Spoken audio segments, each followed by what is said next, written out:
I'm going to be performing at a small venue in Brooklyn on February 11th called Corzo. And this is one of a number of Brooklyn places that feature jazz one night a week. As people probably know, there's a burgeoning jazz scene in Brooklyn. I would say it's kind of the center for jazz in the world right now. And so this is a weekly series that's put on called Conceptions Jazz. And I'll be playing my compositions with a jazz quintet there. And I would say my music doesn't easily fall into any category. I call it jazz, but I love classical chamber music, I love Indian music, African music, American roots music, and I think you hear that in a lot of my work. Well, being pretty much rooted in the jazz tradition means that, of course, you are a composer-performer. And for me, that's a hard balance to achieve because I really have to practice my instrument every day, whether I like it or not. And I also have to continue to compose. And I enjoy both of them, but I find that given the demands of one over the other, that it's kind of hard to have a foot in both camps. So sometimes I really feel like writing and I'm really deep into a writing project and I have to kind of force myself to pick up the instrument. But sometimes I'm really into the instrument and it's hard to make time to compose. But I would say that that friction is part of what makes the music as well.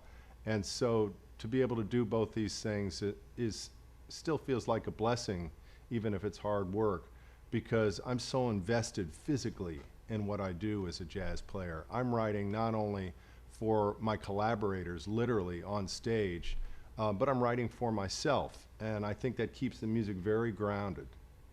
I do remember the first piece that I wrote that I was proud of, and I guess it would, well, maybe I'm being too hard on myself, but I think that it was probably not until late in my years in college when I finally wrote something that stood out, and that was a piece for 3 piano players that included a young Joan Tower, actually at Bard College, and a now deceased young student at the time, Bill Swindler, and the psychology teacher at Bard, who was an amazing piano player. And this was just one of these crazy ideas that I had that if I were to actually think about it today, I'd put aside because it's too logistically ridiculous. But in my younger years, I was not prone to such discretion. It's amazing when I hear about anybody using a pencil anymore to compose. It's nice. There's almost an age range that you can tell when people grew up by, whether they go straight to Sibelius or Finale or they still use a pencil. I sort of bridge the two. I write and then I go to the computer to kind of process the music and finish it. But for me, the most important thing for writing is I really do feel like it's an act of communion. It's an act of going inside and just being able to hear from a quiet space. And so I think that I need time day after day for even a small stretch of time to make anything happen.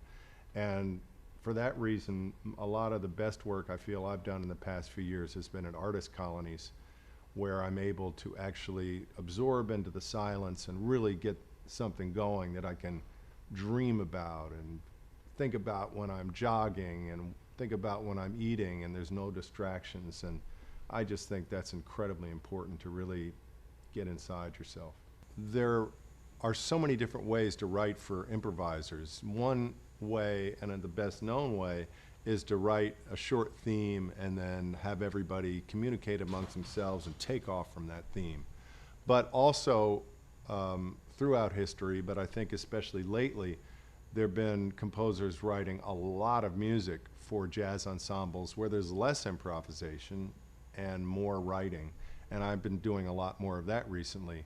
So for instance, the large ensemble works I just created, it's probably 80% composed and 20% improvised. And I think that that balance between notation and improvisation is something that keeps changing depending on the piece, and it keeps changing over time as more and more people straddle the two worlds of jazz and classical.